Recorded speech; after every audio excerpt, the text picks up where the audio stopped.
8वां अध्याय। ईश्वर ने कहा, सनत कुमार, आपसे पाप को नाश करने वाला बुध तथा बृहस्पति व्रत को कहूँगा, जिसे श्रद्धा के साथ करके प्राणी उत्तम सिद्धि प्राप्त करता है। ब्रह्मा ने चंद्र को ब्राह्मणों के राज्यासन पर अभिषिक्त किया।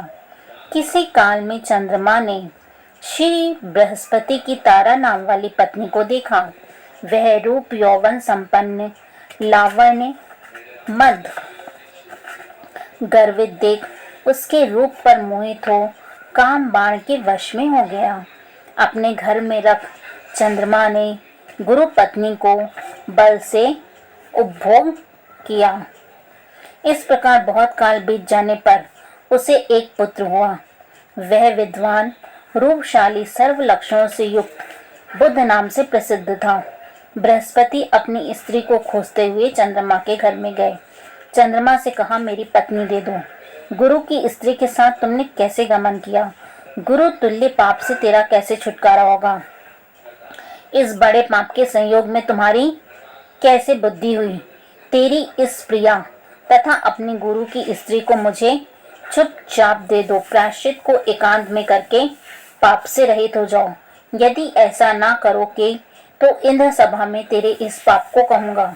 बृहस्पति के यो कहने पर भी कलंकित चंद्रमा ने गुरु पत्नी तारा को नहीं लौटाया तो देव सभा में जाकर बृहस्पति ने इस वार्ता को कहा कि मेरी पत्नी को चंद्रमा ने ग्रहण कर लिया है और वह मांगने पर भी मेरी पत्नी नहीं देता है।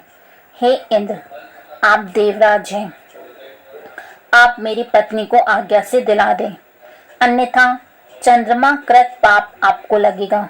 इसमें संशय नहीं, क्योंकि राज्य का पाप शास्त्र के निर्णय से राजा को ही भोगना पड़ता है। दुर्बल का बल राजा है, यह पुराण में कहा गया है। गुरु की वार्ता सुनकर इंद्र ने चंद्रमा को बुलवाया। क्रोध से आज्ञा दी कि हे चंद्र, गुरु बृहस्पति की पत्नी को दे दो। अन्य की पत्नी के संगमन करना पाप कहा गया है, गुरु पत्नी के संगमन तो महापाप कहा है। अतः हे चंद्र, गुरु की भार्या को बिना विचारे ही लौटा दो। इंद्र की वाणी को सुन निशापति ने कहा, आपकी आज्ञा से भार्या को देता हूँ, पर पुत्र को ना दूंगा। यह मेरे से उत्पन्न है, मेरे वैभव से संपन्न है। इस बात पर बृहस्पति ने कहा कि यह पुत्र मेरे से उत्पन्न है। इसमें देवतागण को संशय उत्पन्न हो गया। देवताओं ने यह विचारा, किसके शरीर से पुत्र पैदा हुआ है? इस वार्ता को माता जानती है। देवताओं ने बृहस्पति की पत्नी तारा से पूछा, किसके द्वारा गर्भ है? हे कल्याणी, सत्य कहना, तो मिथ्यावाणी मत कहना। लज्जा से संपन्न तारा ने कहा, चंद्र का औरस और बृहस्पति का क्षेत्रस पुत्र है। आप लोग जिसे शिव योग्य जाने उसे दें। ऐसी वाणी सुन देवताओं ने शास्त्र से विचार कर उस बुद्ध लड़के को चंद्रमा को दे दिया। इससे गुरु को खिन्न देख देवों ने दोनों को वर दिया। चंद्रमा से कहा, हे चंद्र, तुम घर जाओ, यह पुत्र तुम्हारा है। चंद्रमा तथा बृहस्पति पुत्र यह ग्रह होगा। हे सुराचार्य, और भी शुभ वर को ग्रहण करो। जो मेधावी दोनों का मिलकर एक साथ व्रत करेगा उसे सब सिद्धि होगी। यह सत्य है, इसमें संशय नहीं है। शंकर के प्रिय श्रावण महीने के प्राप्त होने पर बुध और गुरुवार के दिन जो अर्चन करेंगे, नैवेद्य दही भात दे दोनों मूर्ति लिखना। स्थान भेद से फल भेद होता है।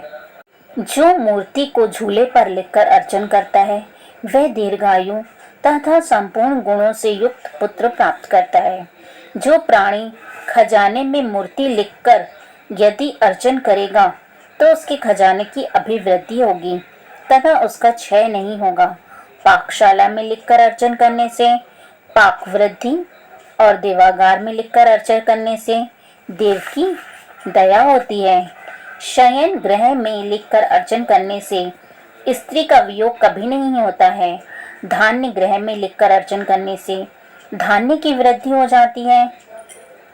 इस तरह तटस्थ स्थान में उसका फल होता है। 7 साल व्रत करके उद्यापन करें। पहले रोज अधिवासन कर रात में जागरण करें। सोने की प्रतिमा का निर्माण विधि द्वारा अर्चन करें। 16 उपचार द्वारा अर्चन कर होम करें। तिल, घी तथा घी प्रज्वलित अग्नि में दें। चिचड़ा तथा पीपल की समिधा से होम कर पूर्णाहुति करें। मामा तथा भांजे को अच्छा भोजन कराकर अन्य ब्राह्मणों को भोजन कराएं और स्वयं भी भोजन करें। इस प्रकार 7 साल तक व्रत करने वाला व्रती सभी इच्छाओं को प्राप्त कर लेता है। सनत कुमार ने शंकर से कहा, हे भगवान, आपने जो मामा तथा भांजे को भोजन कराओ ऐसा कहा, इसके कारण को कहें। ईश्वर ने कहा, हे सनत कुमार, पहले समय में मामा और भांजा दोनों दरिद्र थे। वे दोनों भोजन के लिए घूमते हुए थक गए। किसी सुंदर नगर में वे दोनों धान्य मांगने के लिए गए। उन्होंने प्रत्येक मकान में श्रावण महीने में उसी व्रत को देखा। हर एक वार के उस व्रत को करते हुए देखा, पर बुद्ध तथा गुरु का कहीं व्रत नहीं देखा। उस समय उन लोगों ने बहुत काल तक आपस में विचारा कि सब जगह सूर्य तथा अनवारों का व्रत तो देखा जा रहा है, पर बुद्ध और गुरुवार का व्रत देखने में कहीं नहीं आया। अतः हम दोनों बुद्ध तथा गुरु व्रत करें, क्योंकि किसी ने इस व्रत को नहीं किया।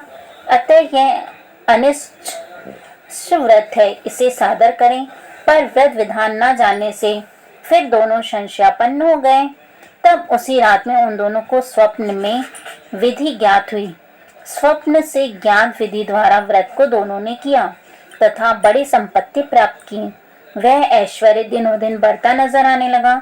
इस प्रकार 7 साल तक व्रत कर वे पुत्र पौत्र आदि से संपन्न हो गए।